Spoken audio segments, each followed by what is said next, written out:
The invitation arrived in a heavy envelope, sealed with red wax. No return address. No postage. Just her name. Olivia Harris. Redacted. Department of Rare Documents.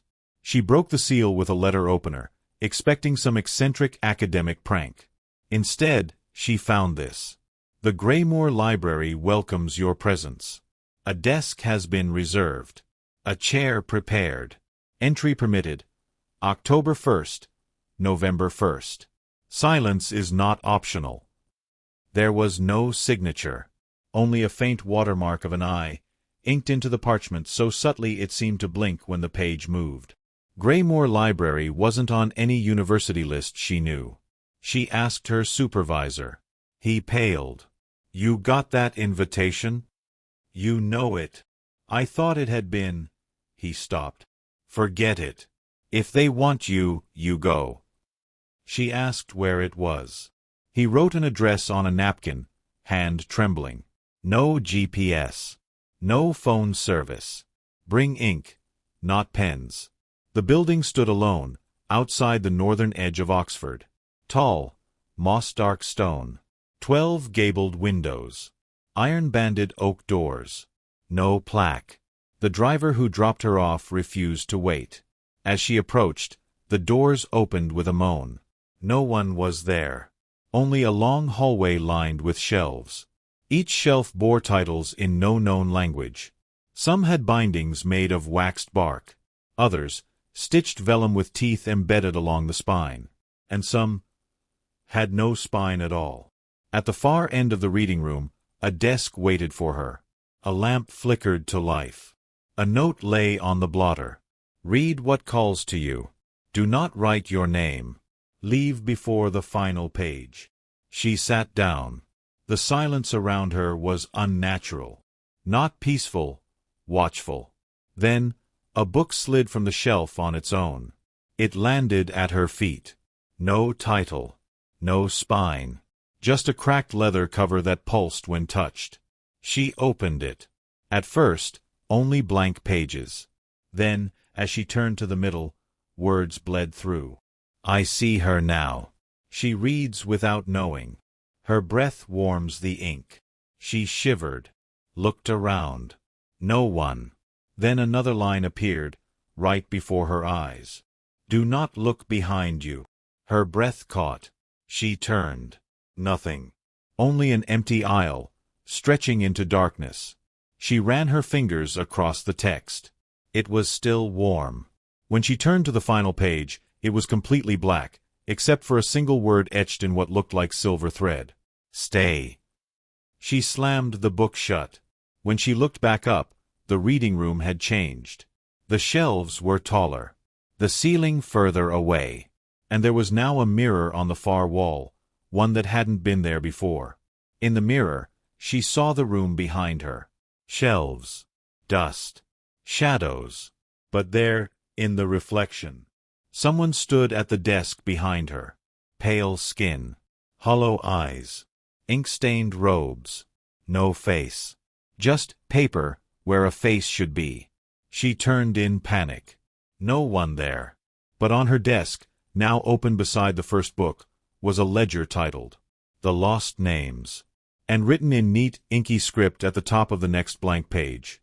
Olivia Harris, Reader 137. She had not written that. Later that night, back in her provided room, she tried to sleep.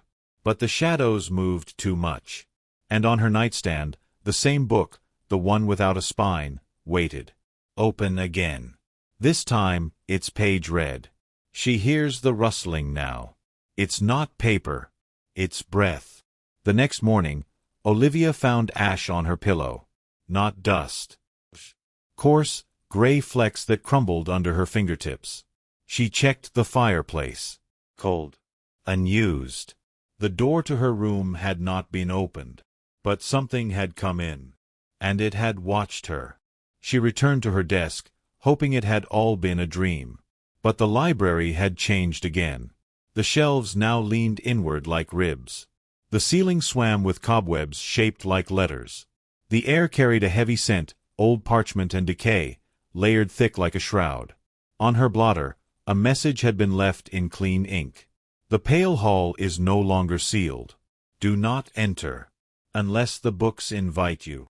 Below it, a small blotch of ink quivered, then vanished like it had been sucked into the page. She found the Pale Hall by accident. She followed a passage behind the theology shelves, aisles that should have looped back, but they didn't. Instead, she emerged into a vast rotunda, lit only by cold shafts of light filtering through impossible stained glass windows. No color in the panes. Only shadows trapped in the glass. In the center of the Pale Hall was a spiral pedestal, and on it lay a single book, open. It breathed. Not metaphorically. It rose and fell with invisible breath. Olivia stepped closer. The floor beneath her feet shifted like compacted ash. Her breath fogged the air, though it was not cold. She reached the pedestal. The book was blank. Then slowly, letters etched themselves in. Do not speak. The walls remember. A second line bled in, darker, slower. Names read here are names unwritten elsewhere. Then a third. What is forgotten by the world is fed to us. She backed away. And from above, in the broken arch of the ceiling, a faint whisper fell. Read me. She turned. There was no one. Only shelves. But now they hummed. Literally hummed, books vibrating gently as if caught in a current. She tried to retrace her path back. The way was gone. In its place stood a new corridor of shelves, lined in black wood. Some of the books were chained shut. Others dripped. She walked. Pages rustled as she passed. No breeze. Just breath. She found a mirror. Oval. Cracked. In it, her reflection blinked, but she hadn't. Behind her stood a tall figure. The Archivist. But now she saw him clearly. His face was paper, stitched into the shape of human features. Ink ran from the corner of his mouth like drool. His eyes were solid black. Not sockets, just ink-filled circles. He raised a hand, impossibly long, and from his sleeve fell a quill made of bone. He wrote something mid-air. The words appeared on the mirror's surface. You are not here to read. You are here to be remembered. Back in her room, Olivia locked the door. But the book without a spine was waiting again. Now it had grown, a dozen new pages. She flipped through them, trembling. Each page bore a name, then a date, then silence. The last page read, Olivia Harris, October 2nd. Began reading. Memory unstable. Ink seepage observed. Not yet aware of her role. Entry number 137. Acceptable. Then a new line appeared as she watched. She sees too much. The ink bled sideways, forming an eye. And it blinked. The next time she opened her mouth to speak, no sound came out. Not a whisper. Not a breath. Just silence, thick and unnatural. She pressed her hands to her throat, panicked. Her skin felt normal, her tongue intact. But when she gasped, nothing stirred the air. The library had taken her voice. In the mirror by the stairwell, her reflection still moved. Still breathed. But in it, she was writing. Page after page. Feverish. Mindless. With a quill made from bone and a bottle of ink that shimmered red. She rushed through the reading room, seeking help, but there were no other patrons now. Only shelves. Books. And at the end of the corridor, him. The Archivist. He was taller than memory. Robes made of stitched pages. No face, only a mass of folded parchment pulsing like lung tissue. As she approached, he turned. Slowly. She tried to scream. But instead, he opened his mouth. And inside were teeth. Hundreds. Paper cut thin. All grinding. He raised his bony quill. And with one stroke, wrote a sentence in mid-air. You are not a guest. You are an edition. Another sentence followed. We do not store memory. We bind it. She ran. The library twisted around her. Corridors folded, rearranged. Her path to the exit had vanished. Doors now led to impossible places. One into a room where time moved backwards, another where she saw herself reading, younger, eyes still hopeful. And then, a door made of glass. She opened it. Inside was a circular chamber, floor to ceiling covered in books. But here, none had titles. Only mirrors. Each book had a reflection instead of a cover. As she reached toward one, it opened on its own. Inside, her memories. Verbatim. Her first kiss. The smell of her grandfather's jacket. Her mother's last voicemail. All written down. Word for word. She opened another. It described a moment that hadn't yet happened. She kneels before the archivist. Her hands are bleeding. She says nothing, because silence is the signature. And then she understood. Every person who enters becomes a volume, bound not in leather, but in silence. The Pale Archivist was not a guardian. He was a scribe of erasure. She returned to the Pale Hall. This time, the book on the pedestal opened for her before she reached it. Words appeared. There is still a choice. Another page flipped itself. To remain is to remember. To leave is to forget. And then. But we always keep a copy. The archivist appeared behind her. He did not move. But in her mind, a voice bloomed, not spoken, not heard. Imprinted. You may write your ending, Olivia. But you may not close the book. He handed her the bone quill. Her hands trembled. Blood pooled in her palm where the quill's point rested. She touched it to the page. One word at a time, she began to write. I was not meant to be remembered. The ink ran like tears. Then. But I will not be rewritten. The ground beneath her feet began to shake. Books flew from shelves. The mirrors cracked. The archivist screamed, not in sound, but through every word in the room. And in that moment, Olivia turned and ran.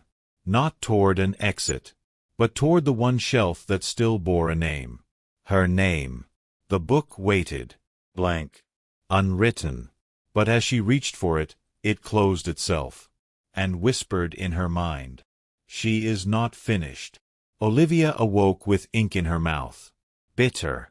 Metallic. Warm. She sat up on the floor of the Pale Hall, her hands black to the wrist. The quill lay beside her, broken in half. One half lodged in her palm. The other was missing. Around her, the library had gone still. Not silent. Hollow. She stood, dizzy. Her memories staggered behind her like ghosts. Her mother's voice, gone. Her name, barely clinging. Only one thought remained, burning like scripture. I am not a book. She returned to the reading room. The desk was gone. In its place, a mirror. Large, silvered, almost liquid. It showed her walking. But she was still.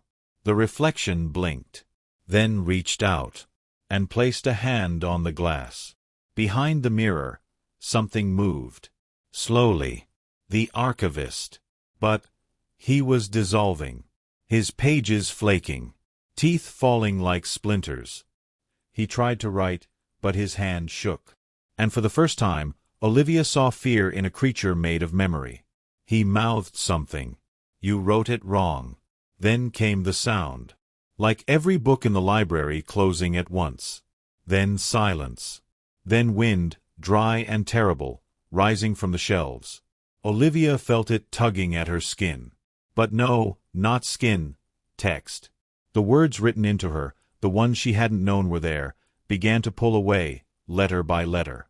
She clung to her thoughts. And then she understood. If he wrote her into the archive, she could write herself out. She ran. Back through the halls. Back through the corridors that bent around her footsteps. Back to the first room. There, on the floor, lay the spineless book. Still pulsing. Still waiting. She grabbed the broken quill. Dipped it into her own blood. And wrote across the inside cover. I was Olivia Harris. I walked into the archive. But I left of my own will. The ink screamed. The book twisted in her hands. But she kept writing. I remember who I am. I remember who you are. And I will not be catalogued. The pages tore open. Light poured from them. She saw reflections of all the others. Past readers, trapped stories, names turned into dust. And somewhere, deep within, the original archivist. Not the pale one, but a human soul, long ago consumed. He smiled. And whispered, "Finish it." Olivia did. She signed the final page with her name. In blood. The mirror shattered. And the archivist collapsed in a storm of pages, every sheet howling a different voice before turning to ash. When she awoke, it was raining. She stood in an empty field where the library had once been. No walls. No shelves. Just a single object at her feet.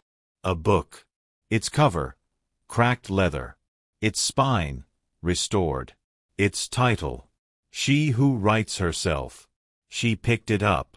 And from far behind her, wind moved the grass, like the breath of something watching.